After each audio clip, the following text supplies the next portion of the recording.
नमस्कार। आज मैं आपको कान्हा की 3 बाल लीलाएँ सुनाऊँगा। पहली कहानी है कान्हा और फल वाली माई की। गोकुल की गलियों में एक वृद्धा फल बेचने का कार्य करती थी। वह प्रतिदिन टोकरी में ताजे फल भरकर निकलती, पर उस दिन उसके मन में एक अजीब-सी व्याकुलता और खिंचाव था। वह अनजाने में ही नंद बाबा के द्वार की ओर खिंची चली आ रही थी। जब वह वृद्धा नंद भवन के द्वार पर पहुंची और उसने ऊंचे स्वर में पुकारा, फल ले लो, कोई मीठे फल ले लो। तब नन्हा कृष्ण आंगन में खेल रहा था। फल वाली की सुरीली आवाज और फलों की खुशबू ने कान्हा का ध्यान खींच लिया। कान्हा ने देखा था कि जब भी मैया यशोदा कुछ खरीदती हैं, तो वह बदले में धान देती हैं। अपनी बाल लीला के वशीभूत होकर नन्हा कृष्ण दौड़कर अनाज घर की ओर गया। उसने अपनी छोटी सी अंजलि में जितना हो सका उतना धान भर लिया। कान्हा का हृदय उत्साह से भरा था, पर उसके हाथ बहुत छोटे थे। जैसे ही वह आंगन पार कर द्वार की ओर भागा, उसकी नन्ही उंगलियों के बीच से धान के दाने टप टप कर गिरने लगे। जब तक वह उस वृद्धा के पास पहुंचा, उसकी हथेलियों में मात्र दो चार दाने ही शेष बचे थे। वृद्धा ने जब उन कमल जैसे कोमल हाथों को देखा, जिनमें धूल लगी थी और मात्र कुछ दाने ही बचे थे, तो उसकी आंखों में ममता के आंसू आ गए। उसने यह नहीं सोचा कि वह व्यापार कर रही है। उसे तो बस उस बालक की मासूमियत पर अटूट प्रेम आ गया। वृद्धा ने प्रेम पूर्वक कान्हा को अपनी गोद में बैठा लिया और उससे पूछा, लल्ला, तुझे कौन से फल चाहिए?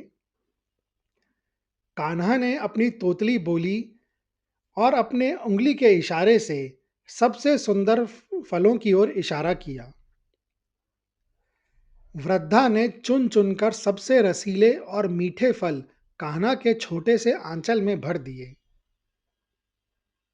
एक एक कर वृद्धा ने अपना पूरा टोकरा ही खाली कर दिया और बदले में उन दो चार दानों को अपनी टोकरी में डाल लिया। कान्हा फल पाकर किलकारियां मारता हुआ अंदर भाग गया। वह वृद्धा भी निस्वार्थ भाव से, बिना नुकसान की चिंता किए, खाली टोकरी लेकर अपने घर की ओर वापस चल पड़ी। थोड़ा आगे चलते ही वृद्धा को अपनी टोकरी कुछ भारी महसूस होने लगी। उसे लगा कि शायद कुछ फल बच गए हैं। जैसे ही उसने एकांत में जाकर अपनी टोकरी से कपड़ा हटाया, उसकी आंखें खुली की खुली रह गईं। जो टोकरी अभी कुछ पल पहले ही खाली थी, अब वह स्वर्ण की मुद्राओं, मणियों और बहुमूल्य रत्नों से लबालब भरी हुई थी। वह वृद्धा समझ गई कि वह कोई साधारण बालक नहीं था। उस बालक ने उस वृद्धा के तुच्छ फलों के बदले उसे त्रैलोक्य का ऐश्वर्य प्रदान कर दिया था। अब मैं आपको दूसरी कहानी सुनाऊंगा, जो कि है बालक कृष्ण और वृद्ध कुम्हार की। गोकुल में देवदत्त नाम का एक वृद्ध कुमार रहता था। वह कुम्हार अपनी कला में निपुण था, लेकिन अत्यधिक निर्धन भी था। उसके पास केवल उसकी मिट्टी, चाक और अटूट भक्ति थी। वह प्रतिदिन मिट्टी गूंथते समय गोविंद गोविंद का जाप किया करता था। एक तपती दोपहरी में नन्हा कृष्ण अपने सखाओं श्री दामा, सुबल और मनसुखा के साथ खेल रहा था। खेलते खेलते वे देवदत्त के घर के बाहर पहुंचे, जहां उस कुम्हार ने सुखाने के लिए मिट्टी के नए और छोटे छोटे मटके कतार में रखे हुए थे। कान्हा ने उन मटकों को देखा और वह मचल उठे। वह कुमार के पास जाकर बोले, काका, क्या तुम मुझे ये मटके दोगे? मुझे इनमें माखन रखकर लुका छिपी खेलनी है। देवदत्त पहले ही जानता था कि कृष्ण कोई साधारण बालक नहीं है। उसने सोचा क्यों ना आज प्रभु प्रभु के साथ भी कुछ विनोद किया जाए। उसने गंभीर मुख मुख बनाकर कहा, लल्ला, ये मटके बहुत मेहनत से बने हैं। मैं इन्हें मुफ्त में नहीं दूंगा। तुम्हें इनका मूल्य चुकाना होगा। कान्हा ने बड़ी मासूमियत से अपनी कमर पर हाथ रखा और उस कुम्हार से कहा, काका, मेरे पास तो धेला भी नहीं है। मैया ने मुझे कुछ नहीं दिया। क्या तुम मुझे ये मटके उधार दे दोगे? कुम्हार मुस्कुराया और बोला, लल्ला, मुझे धन नहीं चाहिए। तुम बस मेरे आंगन में बैठकर एक सुंदर सा गीत सुना दो और थोड़ी देर मेरे साथ पकड़म पकड़ाई खेल लो। अगर तुम जीत गए तो ये सारे मटके तुम्हारे। नन्हा कृष्ण तुरंत तैयार हो गया। उसने अपनी सुरीली आवाज में एक सुंदर पद गाया, जिसे सुनकर पक्षी भी चहकने लगे। फिर शुरू हुआ खेल। साक्षात ब्रह्मांड का स्वामी एक निर्धन कुम्हार के पीछे भाग रहा था। कुम्हार जानबूझकर धीरे दौड़ता और फिर अचानक तेज भागने लगता। अंत में कुम्हार ने खुद को पकड़वा दिया और हार मान ली। इस प्रकार कान्हा सारे मटके जीत गया। मटके लेते समय कान्हा ने एक बहुत ही गंभीर बात पूछी। कान्हा ने कहा, काका, आप मिट्टी को पैरों से कुचलते हैं, फिर उसे चाक पर चढ़ाकर घुमाते हैं और अंत में उसे दहकती आग में झोंक देते हैं। क्या उस मिट्टी को कष्ट नहीं होता होगा? क्या वह आपसे कभी शिकायत नहीं करती? कुम्हार यह मासूम प्रश्न सुनकर निरुत्तर हो गया और कान्हा के मुख को देखने लगा। तब कान्हा ने मुस्कुराते हुए कहा, काका, मिट्टी शिकायत नहीं करती क्योंकि वह जानती है कि बिना कुचले वह कोमल नहीं होगी।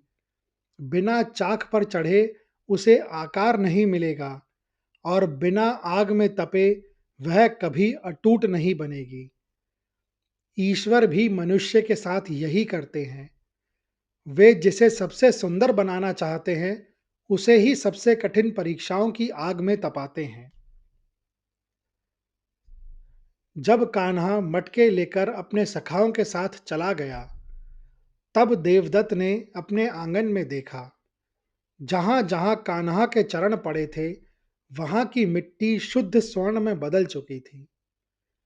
लेकिन अब देवदत्त के लिए वह सोना तुच्छ था। उसे तो वह आकार मिल चुका था जिसकी बात कान्हा ने की थी। उसका हृदय भक्ति की आग में तपकर शुद्ध हो चुका था। कहते हैं कि उस दिन के बाद कुम्हार देवदत्त के बनाए मटके कभी नहीं फूटते थे और उनमें रखा जल हमेशा शीतल और अमृत समान रहता था।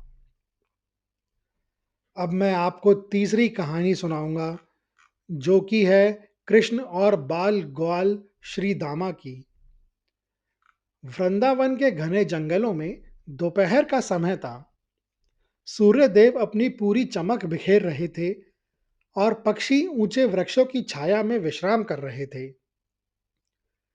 ग्वाल बालों की टोली अपनी अपनी गायों को चराती हुई थक चुकी थी।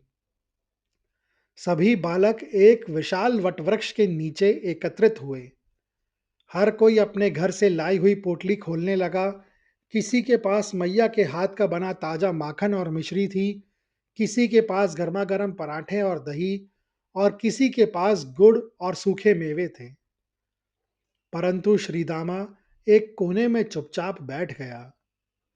उसके परिवार की आर्थिक स्थिति बहुत खराब थी। उसकी माता ने उसे केवल मुट्ठी भर सूखे और कठोर चने दिए थे, जिनमें कुछ मिट्टी और कंकड़ भी मिल गए थे। श्री दामा को संकोच हुआ, कान्हा को ये चने कैसे दिखाऊं। श्री दामा धीरे से उठकर एक बड़ी शिला के पीछे छिप गया। वे नहीं चाहता था कि कोई उसकी निर्धनता का मजाक उड़ाए और कान्हा को बुरा लगे। वह चुपचाप एक एक चना चबाने लगा। चने इतने कठोर थे कि उन्हें चबाते समय कट-कट की आवाज़ आ रही थी। कान्हा अपने सखा की इस व्यथा को समझ गया। वह धीरे-धीरे दबे पाँव पत्थर के पीछे पहुँचा और पीछे से श्रीदामा की आँखों पर अपने कोमल हाथ रख दिए। कान्हा चंचलता से बोला, "पकड़ा गया। अरे श्रीदामा, तू यहाँ क्या लुका-छुपी खेल रहा है? और तेरे मुँह से यह कट-कट की आवाज़ कैसी आ रही है? क्या तू कोई अमृत तुल्य चीज़ खा रहा है, जो तू मुझे नहीं देना चाहता?"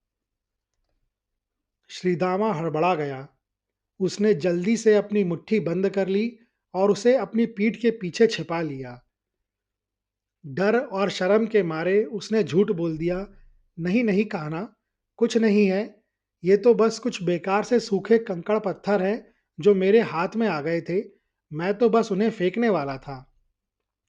कान्हा ने मुस्कुराते हुए कहा, "अच्छा, तो तू कंकड़ खा रहा है? मुझे भी दिखा, मुझे भी कंकड़ बहुत पसंद है।" कान्हा ने बलपूर्वक श्रीदामा की मुट्ठी खोल दी। श्रीदामा की हथेलियों में सचमुच कुछ काले चने और मिट्टी के छोटे-छोटे कंकड़ के ढेले थे। श्रीदामा की आंखों में आंसू आ गए। परंतु तभी एक अद्भुत घटना घटी। कान्हा ने बिना संकोच किए श्रीदामा की हथेली से वे चने और कंकड़ उठाए और अपने मुख में डाल लिया। जैसे ही वह कंकड़ कान्हा के होठों से छुए, वे दिव्य मिश्री और सुगंधित मेवों में बदल गए। कान्हा ने अपनी आंखें मूंद ली और बड़े स्वाद से उन्हें चबाने लगा। कान्हा बोला, "वाह श्रीदामा, आज मैया के माखन से भी अधिक स्वाद तेरे इन कंकड़ों में है। ये तो सचमुच अमृत जैसे ही हैं।" श्रीदामा यह देख दंग रह गया। उसने जब अपने हाथों में बचे हुए दानों को चखा, तो वह सचमुच संसार के सबसे स्वादिष्ट पकवान बन चुके थे।